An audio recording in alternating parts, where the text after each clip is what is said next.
Hello दोस्तों, मैं विक्रांत आपका आपके YouTube channel study with Vikrant में स्वागत करता हूं।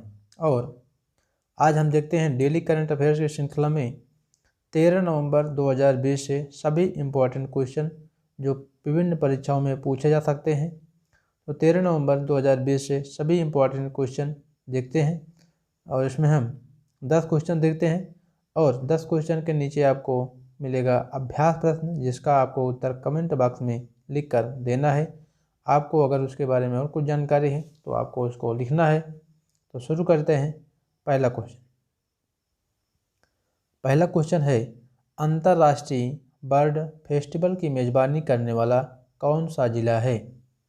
अंतर्राष्ट्रीय बर्ड फेस्टिवल की मेज़बानी करने वाला कौन सा जिला है? ए है रोहतक, बी है गोरखपुर, सी है सूरत, डी है सोनीपत। आपका इसमें जो करेक्ट आंसर है वह है बी गोरखपुर। बी गोरखपुर आपका सही आंसर है। व्याख्या देख लेते हैं। फरवरी के महीने में गोरखपुर में अंतर्राष्ट्रीय पक्षी उत्सव का आयोजन किया जाएगा। उत्तर प्रदेश के वन मंत्री दारा सिंह चौहान ने कहा कि रामगढ़ताल झील में पक्षियों को देखने के लिए अंतर्राष्ट्रीय पर्यटकों को आकर्षित करेगा, तो गोरखपुर में आयोजित किया जाएगा। तो यह फरवरी के महीने में गोरखपुर में किया जाएगा आयोजन। और उत्तर प्रदेश के जो वन मंत्री हैं दारा सिंह चौहान ने कहा है कि रामगढ़ताल झील में पक्षियों को देखने के लिए अंतर्राष्ट्रीय पर्यटकों को आकर्षित करेगा। तो बर्ड फेस्टिवल जो है वह है गोरखपुर में। दूसरा क्वेश्चन है, ब्रिक्स के पहले वित्त मंत्रियों सेंट्रल बैंक गवर्नर्स की बैठक में किसने भाग लिया? ब्रिक्स के पहले वित्त मंत्रियों सेंट्रल बैंक गवर्नर्स की बैठक में किसने भाग लिया? तो ब्रिक्स देख लेते हैं। BRICS। तो यस इसमें बाद में जुड़ा है, पहले ब्रिक था। ये ब्रिक्स से हो गया ब्राज़ील, रसिया, इंडिया, चाइना। तो बाद में इसमें जुड़ गया साउथ अफ्रीका, दक्षिण अफ्रीका। तो ये हो गया ब्रिक्स। तो ब्रिक्स के पहले वित्त मंत्रियों सेंट्रल बैंक गवर्नर्स की बैठक में किसने हिस्सा लिया? ए है निर्मला सीतारमण,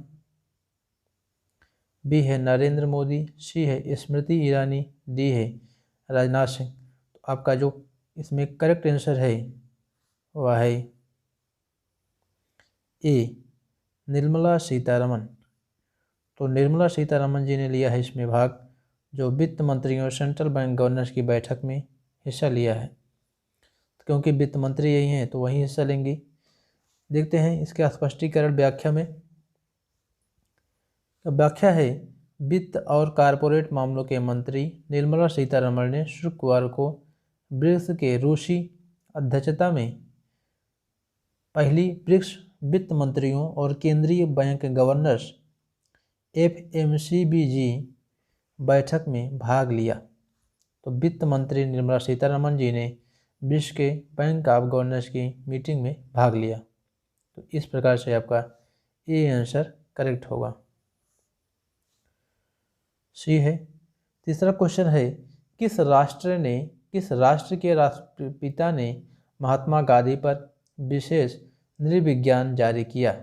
बांग्लादेश, और बी है श्रीलंका, डी है भारत, सी है नेपाल। तो किस राष्ट्र के राष्ट्रपति ने महात्मा गांधी के विशेष नृविज्ञान जारी किया है? तो आपका जो करेक्ट आंसर है वह है सी, नेपाल ने जारी किया है। तो नेपाल ने जारी किया है ये, आपका सी इसमें करेक्ट आंसर है। अब देखते हैं स्पष्टीकरण। नेपाल के राष्ट्रपति विद्या देवी भंडारी ने महात्मा गांधी की 191वीं जयंती को चिन्हित करने के लिए महात्मा गांधी पर एक विशेष सचित्र संकलन जारी किया है। तो महात्मा गांधी के 191वें जयंती पर नेपाल ने जारी किया है विशेष संचित संकलन। चौथा क्वेश्चन देखते हैं। चौथा है विश्व शंघाई सहयोग संगठन परिषद के शिखर सम्मेलन के प्रमुखों में भारतीय प्रतिनिधिमंडल का नेतृत्व किसने किया? विश्व शंघाई सहयोग संगठन परिषद के शिखर सम्मेलन में प्रमुखों में भारतीय प्रतिनिधिमंडल का नेतृत्व किसने किया? ए अमित शाह, बी निर्मला सीतारमण, सी है स्मृति ईरानी, डी है नरेंद्र मोदी। तो इसमें आपका जो करेक्ट आंसर है वह है डी, नरेंद्र मोदी जी ने एससीओ शंघाई सहयोग परिषद के शिखर सम्मेलन में भारतीय जो प्रतिनिधिमंडल था उसका नेतृत्व किया था नरेंद्र मोदी जी ने, प्रधानमंत्री जी ने। एससीओ काउंसिल ऑफ स्टेट के 20वें शिखर सम्मेलन में का वीडियो सम्मेलन प्रारूप में 10 नवंबर 2020 को आयोजित किया गया था। तो 10 नवंबर 2020 को आयोजित किया गया था। बैठक की अध्यक्षता रूसी राष्ट्रपति व्लादिमीर पुतिन ने की थी। तो प्रधानमंत्री श्री नरेंद्र मोदी ने भारतीय प्रतिनिधिमंडल का नेतृत्व किया था। तो अध्यक्षता कर रहे थे इस समय अब की बार रूस के राष्ट्रपति व्लादिमीर पुतिन, और भारत के तरफ से जो नेतृत्व किया प्रधानमंत्री ने किया है प्रतिनिधिमंडल का नेतृत्व। देखते हैं पांचवा क्वेश्चन। जैव विविधता पर गंगा मुख्य नदी का कितना प्रतिशत भाग है? ए है 25%, बी है 37%, सी है 49% और डी है 37%। आपका जो करेक्ट आंसर है वह है सी 49%।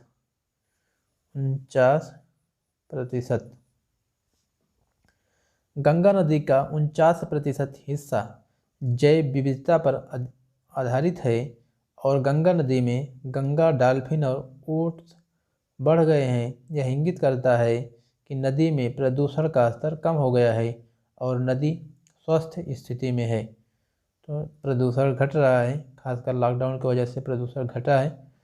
तो 49% हिस्सा जैव विविधता पर है। देखते हैं नेक्स्ट क्वेश्चन छठा। किस देश ने दुनिया का पहला 6G प्रयोग उपग्रह लॉन्च किया है? तो किसने लॉन्च किया है 6G प्रयोग उपग्रह लॉन्च?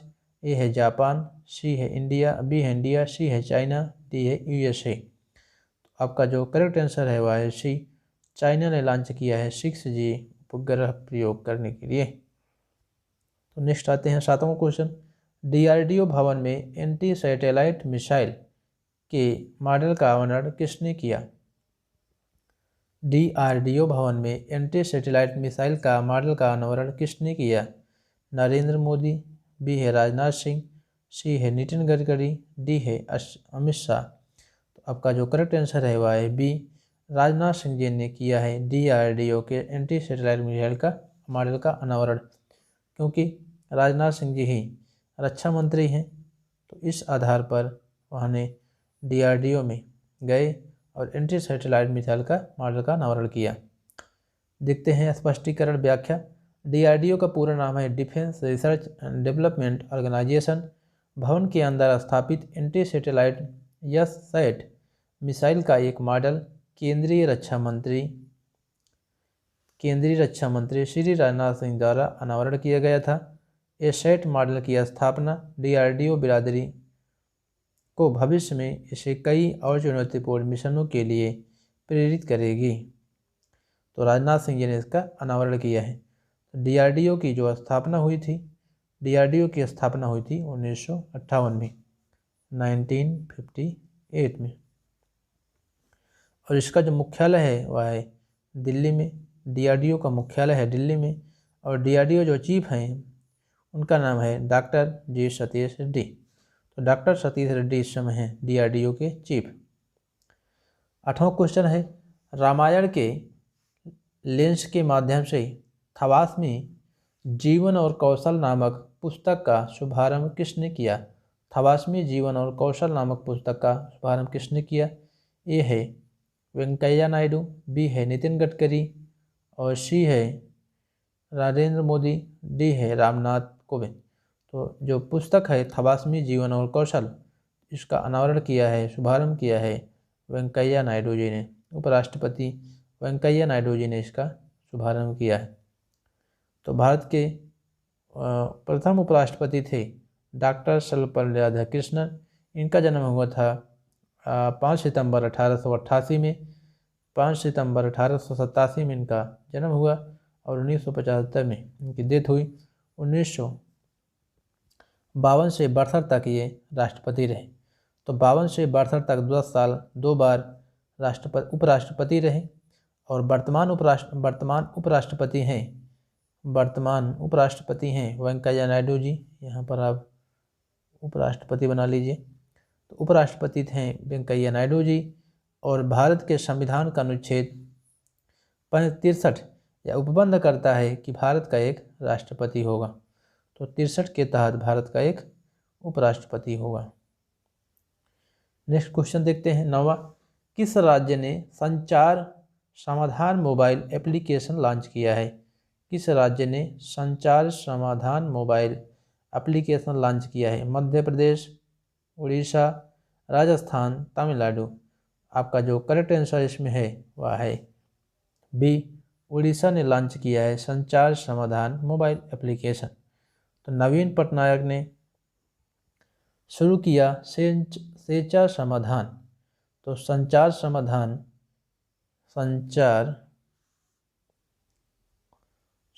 मोबाइल एप्लीकेशन लॉन्च किया है नवीन पटनायक जी, उड़ीसा के जो मुख्यमंत्री हैं।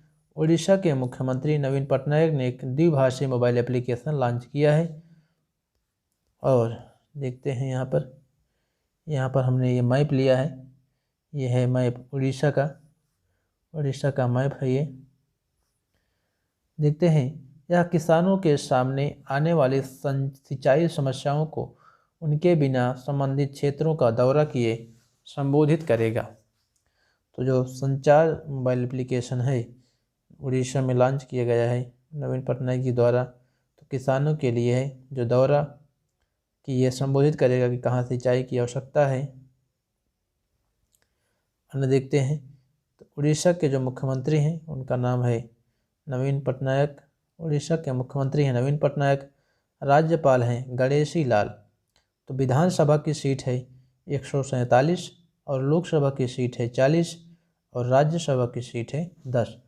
तो ये आपको जरूर याद रखना है कि मुख्यमंत्री हैं नवीन पटनायक।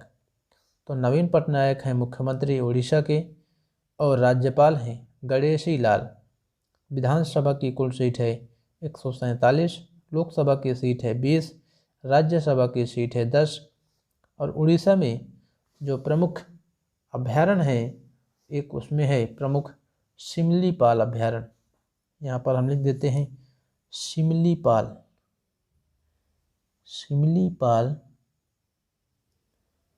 अभयारण्य। इम्पोर्टेंट अभयारण्य है सिमलीपाल अभयारण्य। और एक है भीतरकनिका अभयारण्य।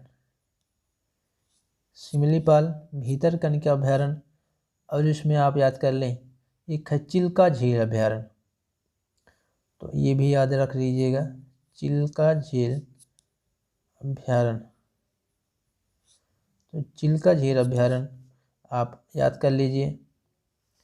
और याद रखना चाहते हैं तो एक है लखारी वैली अभयारण्य, इसे आप याद कर सकते हैं।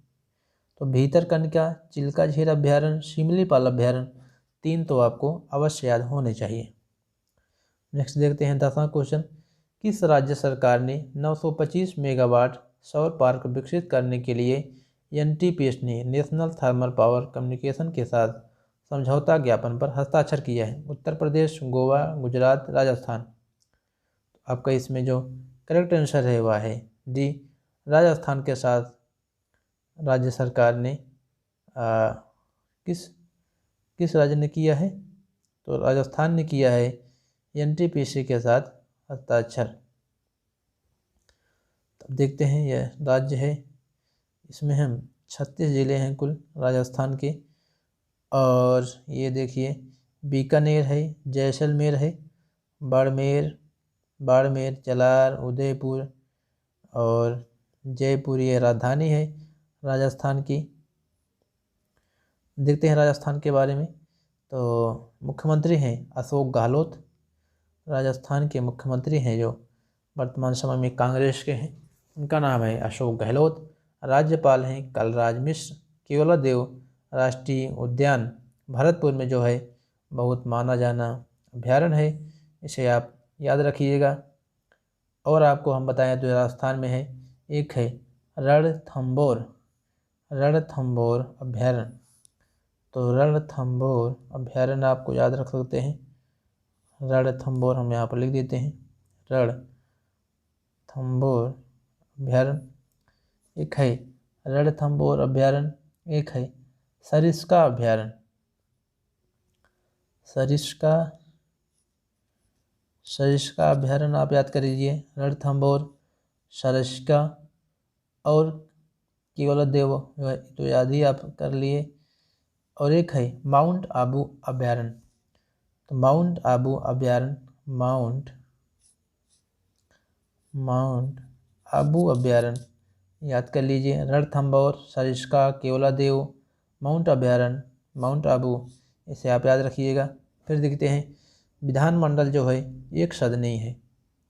तो राजस्थान में एक सदनी विधानमंडल है। विधानसभा के जो सदस्य होते हैं कुल 200 होते हैं, राज्यसभा के जो सदस्य होते हैं 10, लोकसभा के जो सदस्य होते हैं 25।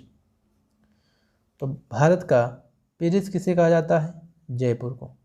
तो भारत का पेरिस है जयपुर। राजस्थान का सबसे छोटा जिला जो है वह है धौलपुर। सबसे बड़ा जिला है जैसलमेर। और जलवायु जो है राजस्थान की शुष्क से उप आर्द्र मानसूनी जलवायु है। यहाँ पर जैसलमेर आपको दिखा देते हैं, ये मैप से ही दिखने में लिख रहा है कि जो सबसे बड़ा जिला है वह जैसलमेर है। और सबसे बड़ा जो छोटा जिला था उसका नाम था धौलपुर। तो धौलपुर है जो सबसे छोटा जिला है, ये है इस तरफ। तो सबसे छोटा जिला है वह है धौलपुर, सबसे बड़ा जिला है जैसलमेर। अब देखते हैं आज का अभ्यास प्रश्न। अभ्यास प्रश्न है, किसने वर्ष 2020 का इटली हुरून इंडिया परोपकार सूची में शीर्ष स्थान कब्जा किया है? तो किसने 2020 का इटली हुरून इंडिया परोपकार सूची में शीर्ष स्थान पाया है? तो दोस्तों बस आज के लिए इतना ही।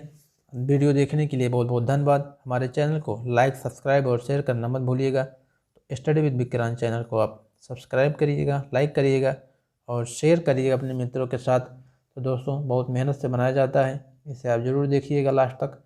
तो बहुत बहुत धन्यवाद।